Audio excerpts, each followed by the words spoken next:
대기업 퇴직한 65세 김 부장, 경조사 다니라, 인생 망친 이유. 여러분, 혹시 이런 경험 있으신가요?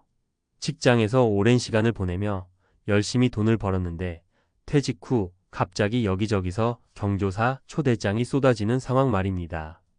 김 부장도 바로 그런 사람이었습니다. 김 부장은 대기업에서 35년 동안 성실하게 근무하고 정년퇴직과 동시에 제2의 인생을 꿈꾸며 행복한 노후를 계획하고 있었습니다. 하지만 그가 예상치 못한 복병이 있었습니다. 바로 경조사 참석이었습니다. 오랜 직장 생활을 마쳤으니 그동안 못 챙겼던 주변 사람들과의 관계를 잘 관리해야겠다. 김 부장의 생각은 너무나 자연스러웠습니다. 하지만 그의 생각과 달리 현실은 차가웠습니다. 퇴직 후 경조사 참석이 생각보다 훨씬 많은 비용과 시간을 잡아먹기 시작했습니다. 그가 은퇴 후 여유롭게 살기 위해 아껴놓은 돈과 시간이 하나둘 빠져나가고 있던 것이죠. 여기서 중요한 것은 경조사를 챙기는 것이 잘못됐다는 뜻이 아닙니다. 다만 은퇴 후의 삶은 경제적으로나 정서적으로 철저한 자기관리가 필요하다는 점을 강조하고 싶은 겁니다. 특히 사회적 활동을 위한 비용과 시간 관리가 노후의 행복을 좌우할 수 있습니다. 그럼 왜 경조사 참석이 은퇴 후 삶에 그렇게 큰 영향을 미칠까요? 구체적인 사례를 들어 설명해 보겠습니다. 첫 번째 사례는 박 과장 63세의 이야기입니다. 그는 중견기업에서 은퇴한 후 지인들의 경조사에 적극적으로 참석하며 좋은 사람으로 인정받고 싶어 했습니다. 처음에는 주변 사람들의 칭찬과 관심이 기분 좋았지만 갈수록 부담이 커졌습니다. 경조사비가 한 달 생활비의 절반 이상을 차지하게 되면서 그는 결국 적금과 연금까지 손을 대야 했습니다. 게다가 참석하지 못하면 서운해하는 지인들 때문에 스트레스가 쌓였고 결국 우울증 진단까지 받게 되었습니다. 두 번째 사례는 김 선생 61세의 이야기입니다. 그는 은퇴한 후에도 모임과 경조사를 놓치지 않고 다녔습니다. 문제는 술자리였습니다. 은퇴 후 시간이 많다 보니 경조사 자리에서 자주 술을 마셨고 이것이 습관이 되었습니다. 술자리에서 오는 건강 문제는 생각보다 심각했습니다. 혈압과 혈당 수치가 높아지기 시작했고 결국 당뇨병과 고혈압 진단을 받고 병원 치료를 받는 상황까지 이르게 되었습니다. 세 번째 사례는 윤상무육 16세의 이야기입니다. 그는 명예퇴직 후 은퇴 생활의 외로움을 극복하기 위해 경조사와 각종 모임에 자주 참석했습니다. 하지만 사람들과 만나는 빈도가 잦아질수록 오히려 외로움과 공허함이 더 커지는 것을 느꼈습니다. 형식적인 관계 속에서 진심 어린 소통을 나누지 못하자 결국 진짜 친구 한 명도 없는 자신의 모습을 발견하고 큰 충격을 받았습니다. 이 세 가지 사례는 결코 남의 일이 아닙니다.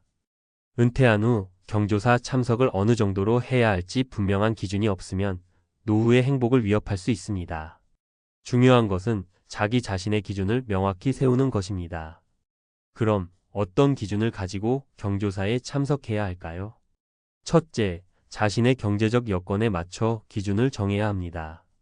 노후 생활비에 무리가 갈 정도의 경조사 참석은 반드시 피해야 합니다.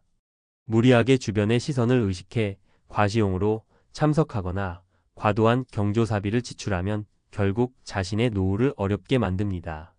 둘째, 건강을 해칠 정도로 잦은 참석은 지양해야 합니다. 경조사 자리는 종종 과음이나 과식을 하게 됩니다. 이는 은퇴한 사람에게 특히 위험합니다. 건강한 노후 생활을 위해 참석 횟수를 제한하고 자기 관리에 힘써야 합니다. 셋째, 진정한 인간관계에 집중해야 합니다. 형식적인 경조사 참석보다는 정말 소중한 사람들과의 진심 어린 만남을 선택해야 합니다. 퇴직 후 인간관계는 양보다는 질이 훨씬 중요합니다. 결론적으로 은퇴 후 경조사 참석을 무조건 끊으라는 것이 아닙니다.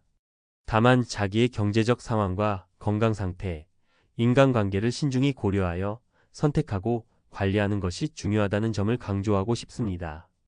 65세 김 부장처럼 남들 다 하니까라는 이유만으로 경조사를 챙기다 보면 결국 소중한 자신의 노후가 흔들릴 수 있습니다.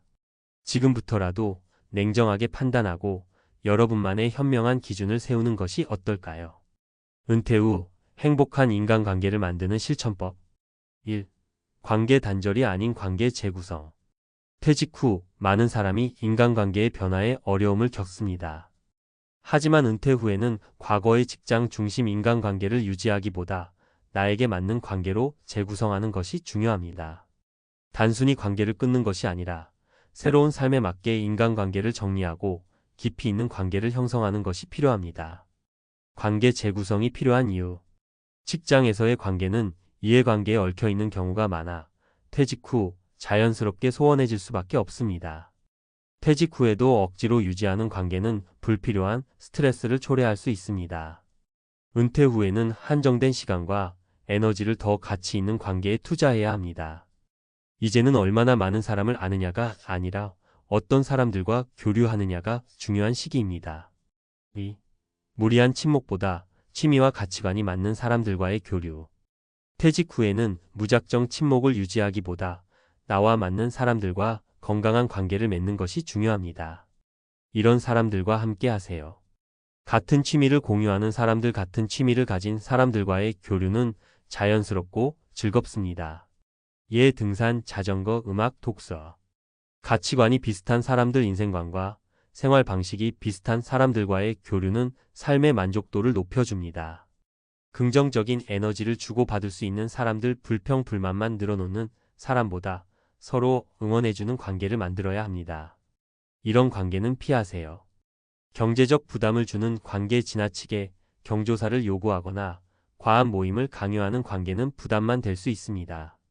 소모적인 관계, 남의 험담이나 부정적인 이야기만 하는 모임은 멀리하는 것이 좋습니다.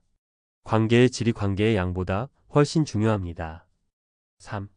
새로운 인맥 형성 방법. 퇴직 후에도 새로운 사람들과 관계를 형성하는 것은 가능합니다.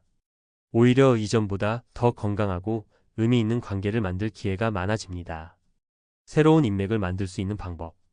동호회 가입하기. 내 취미와 맞는 동호회를 찾아 참여하면 자연스럽게 좋은 사람들과 교류할 수 있습니다.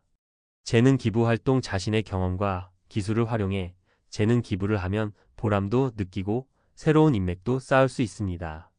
봉사활동 참여하기. 지역 사회에서 봉사활동을 하면 비슷한 가치관을 가진 좋은 사람들을 만날 수 있습니다. 온라인 커뮤니티 활용하기. 요즘은 SNS나 인터넷 커뮤니티를 통해 같은 관심사를 가진 사람들과 쉽게 연결될 수 있습니다. 새로운 관계를 만들 때는 억지로 하려 하지 말고 자연스럽게 나와 맞는 사람들과 연결되는 것이 중요합니다. 결론. 은퇴 후 관계의 핵심은 선택과 집중.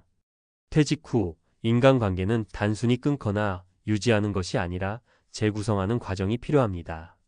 억지로 관계를 유지하지 말고 나에게 의미 있는 관계를 선택하세요. 무리한 침묵보다는 취미와 가치관이 맞는 사람들과 교류하세요. 새로운 인맥 형성을 두려워하지 말고 동호회, 재능, 기부, 봉사활동 등을 적극 활용하세요. 은퇴 후에도 좋은 인간관계를 유지하는 것이 가능하며 오히려 더 의미 있는 관계를 만들어 갈 수 있습니다. 지금부터 여러분만의 새로운 인간관계를 만들어 보세요.